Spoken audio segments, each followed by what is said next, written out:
Anna was at a crossroads. Her life, until then made of sacrifices and renunciations, was about to change forever.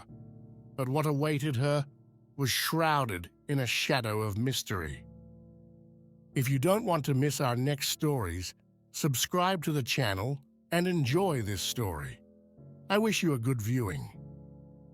Anna was a simple woman whose world revolved around her husband James, the man she loved more than anything. They lived in Perugia, in a small house on the outskirts of the city, modest and a little run down.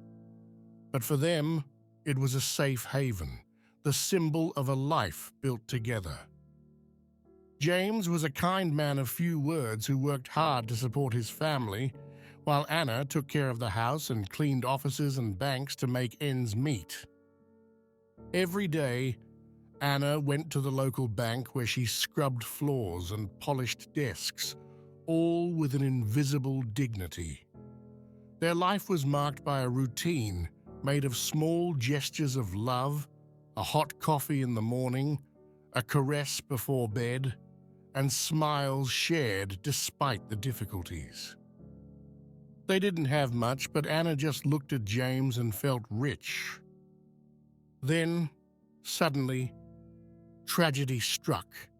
James died. A swift and relentless disease tore him away from her, leaving her alone in a world that seemed to have lost all meaning. After James's death, Anna's life became a wilderness of loneliness and pain. Every corner of their house reminded her of his presence, and the lack was felt at every moment. Her days were a succession of mechanical acts. The work at the bank became even more burdensome, not only for the body, but for the soul. The once welcoming city of Perugia now seemed hostile, with indifferent stares and whispered gossip behind her back. Her hunched figure, wrapped in James's old coat, became a symbol of pain and isolation. The inhabitants saw her as the silent widow, a woman who walked with her head bowed and her heart broken. But one day, everything changed again for Anna. She was cleaning the bank's hallways, trying not to be noticed, but fate had other plans. A colleague suggested she inquire about James's inheritance. Anna, she didn't even know if James had left anything. However, that suggestion planted a seed in her mind. So she decided to go to the information desk. She was nervous. She felt that something important was about to happen, but she couldn't imagine what. As she approached the counter, Ricardo, the cashier, looked at her with a mocking smile. "Here again, Anna." Ricardo's voice rang out loud in the room, attracting the attention of several colleagues. "This time for what? A €10 inheritance?" The laughter of her colleagues bounced off the marble walls of the bank, and Anna felt her cheeks burn with shame. However, in a small voice, he asked Richard to check James's account. Silence suddenly fell in the room as Richard's computer screen flickered and the smile on his face faded. If this story is moving you, leave a like and subscribe to the channel. Thanks for your support. His eyes, incredulous, moved from the numbers on the screen to Anna's face. The room was expectant, the atmosphere tense.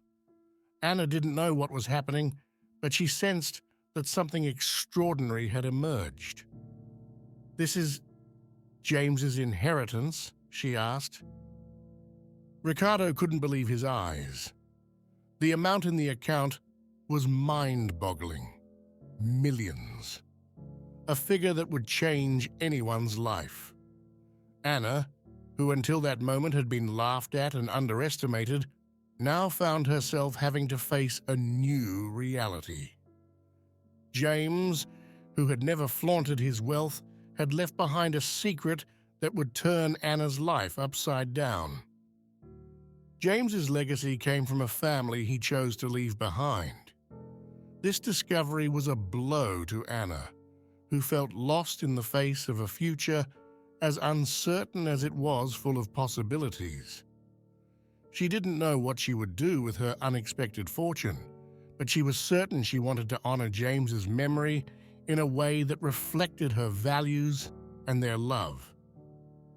She returned home, the same little house that now seemed too big and empty. Sitting in their old chair, she found a letter that James had left for her. Her hands shook as she opened it, and her eyes filled with tears as she read his words, full of love and explanations of that hidden wealth. James had wanted to protect her, to make sure that if he died, she would have a secure future. But his last words were the ones that struck Anna the most. Use this money to do good, to bring light where there is darkness. And so, with a new determination, Anna decided to use that fortune to help those who needed it most. She thought of sick children, of the little ones who fought every day against terrible diseases, and decided to start a pediatric oncology center, a place where hope and love could flourish, just as James would have wanted. When she first entered the center, she felt a wave of mixed emotions. The walls were painted in bright colors, but the air was thick with sadness. She walked slowly between the beds, looking at the brave faces of the little patients. Every smile, every look reminded her why she was there. She wasn't alone.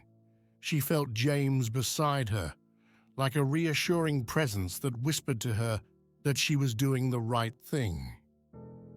Suddenly, in one of the corners of the room, she saw Ricardo, the bank teller, with his head bowed and his hands clasped around a small, pale hand. It was his daughter, Eleanor, a frail and sickly child, struggling with an illness that required an expensive operation, too expensive for Ricardo's means. Anna approached. Ricardo looked at her, his face marked by shame and worry. "I don't know how to say this," he began to stammer, but Anna interrupted him gently, placing a hand on his. "You don't have to say anything," she replied, looking him in the eye. "I'll do it for Elena." Anna's words were simple, but filled with a power that left Ricardo breathless. For Eleanor, Anna would not only finance the operation, but would do everything she could to support the cancer center, to ensure that every child could receive the care they needed. That day, as she walked out of the center, the sun broke through the clouds, and Anna felt the warmth of James's love envelop her. She had found a way to bring light, just as he had wanted.